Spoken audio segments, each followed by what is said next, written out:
ఒకవేళ Revanth Reddy local బాడీస్లో 42% reservation అమలు విషయంలో ఒత్తిడి పెంచినా అది అయితే లేదు, వాళ్ళు ఇంటలేరు అని పార్టీ వైపు నుంచి ఒక 42% టికెట్లు కనుక ఇస్తే తీన్మార్ మల్లన్న ఓకే చలో మనం అయితే ఇస్తున్నాం కదా అని చెప్పి యాక్సెప్ట్ చేసి ముందుకెళ్తారు. చేసేదే లేదు, మాకు 42% రిజర్వేషన్ కావాలి.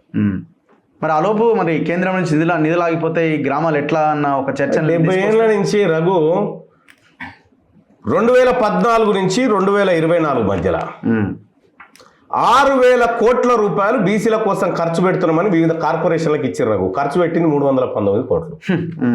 అందులో కరెంటు బిల్లులు 120 కోట్లు కట్టిరు. నాయ బ్రాహ్మణులకు, రజకులకు ఉన్నటువంటి ఇస్తిరి షాపులకు, సెలూన్లకు అవి చూపించారు. మాకు రాని నిధుల కోసం ఏమి వస్తేంది, రాకపోతే మాకేంది రఘు. దశాబ్దాల నుంచి మా తలరాతలు మార్చలేని నిధులు, కేవలం కేటాయింపులు మాత్రమే ఉండి నిధులు విడుదల కాని దాని కోసం మేము వెయిట్ చేసి అయ్యో పోతే అంటే ఏమని మాకు వచ్చేది ఉందా, సచ్చేది ఉందా? మాకు రిజర్వేషన్లు వస్తేనే వచ్చినట్టు. సో భవిష్యత్తులో నెక్స్ట్ మీరు తీసుకునే స్టెప్ ఎట్లా ఉండబోతున్నది రాబోయే రోజుల్లో? అంటే ఖచ్చితంగా ఇది బీసీ వర్గాల అభ్యున్నతి కోసం, ఈ బీసీలకు మంచి జరగాలనేటువంటి విధంగా మా కార్యాచరణలు ఉంటాయి. తెలంగాణ రాష్ట్రంలో బీసీలను మరింత చైతన్యవంతపరుస్తూ ప్రతి ఇంటికి ఈ బీసీ వాదాన్ని తీసుకుపోవడం మా లక్ష్యం. సో రేపు కేసీఆర్ బయటికి రాబోతున్నాడు, ఫిబ్రవరిలోనో మార్చిలోనో ఏప్రిల్లోనో మీటింగ్ ఎట్లా పెట్టాలని ప్లాన్ చేస్తున్నాడు. అట్లాంటి వాళ్ళకి మీరు ఏమైనా ఆయుధాలుగా మారే అవకాశం ఉందా? దంతాలు లేని పులి బయటకు వచ్చినా ఇంట్లో బన్నా ఒకటే రఘు, అంతేనా? ఆయన బయటకు వచ్చి చేసేది ఏం లేదు, గాండ్రి ఇచ్చేది ఏం లేదు. ఇన్ని రోజులు ఊరుకున్నా, ఓర్పుతో సహనంతో ఉన్నా, ఇక బయటికి వస్తున్నా అంటున్నా. ఇన్ని రోజులు ఊరుకున్నా ఓర్పుతో కాదు, జనం అలా బండబెట్టిరు. నువ్వు ఊరుకో అని పండబెట్టిరు ఆయనని. నేను ఊరుకున్నా అంటున్నా, నువ్వు ఊరుకో అని పండబెట్టిరు. అందులో ఇప్పుడు బయటకు వస్తా అంటున్నాడు ఆయన. ఈ దంతాలు లేని పులి వేటకు పోయినట్టు ఉంది రఘు. దంతాలు గోర్లు లేని పులి వేటకు పోతే ఏమవుతుంది, జింక కూడా కరిస్తుంది కదా. గర్జనే అంటుండు కదా. గర్జన లేదు, వట్టిదే అది కథ. ఆ గర్జనలు అయిపోయినాయి. ఆ గర్జనలు చేయాల్సిన గర్జనలు అన్ని చేసిండు, వడిచిపోయినాయి. బీఆర్ఎస్ పార్టీ ముగిసిన అధ్యాయం. దానికి పెద్దగా ఇప్పుడు మీ ప్రభుత్వం మీద వ్యతిరేకత వస్తే వాళ్ళకే కదా విషయం ఏంటి. ఇప్పుడు ప్రభుత్వం మీద వ్యతిరేకత ఉందంట, మరి దమ్ముంటే బీఆర్ఎస్ పార్టీ ఈ ఎమ్మెల్సీ ఎన్నికల్లో పోటీ చేయాలి కదా. నువ్వు కనీసం నీ అభ్యర్థిని ఎందుకు పెడతలేవు? నిజంగా మా పార్టీ మీద వ్యతిరేకత ఉందనుకుంటే నువ్వు ఎందుకు అభ్యర్థిని పెడతలేవు? ఫస్ట్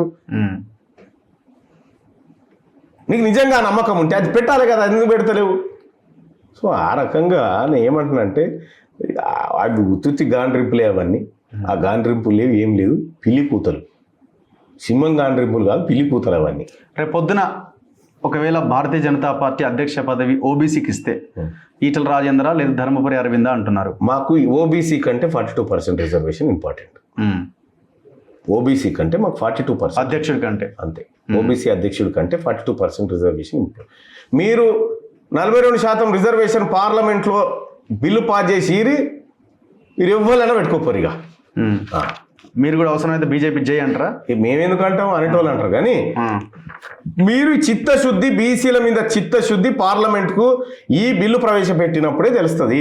ఈ బీసీల రిజర్వేషన్ బిల్లు ఏదైతే తెలంగాణలో చట్టం చేసి పంపుతా అంటున్నామో దాన్ని యాజ్ ఇట్ ఈస్గా పార్లమెంట్లో పెట్టి ఆమోదించినప్పుడు బీజేపీ చిత్తశుద్ధి తెలుస్తుంది, బీజేపీకి బీసీల మీద ఉన్న ప్రేమ బయటపడుతుంది.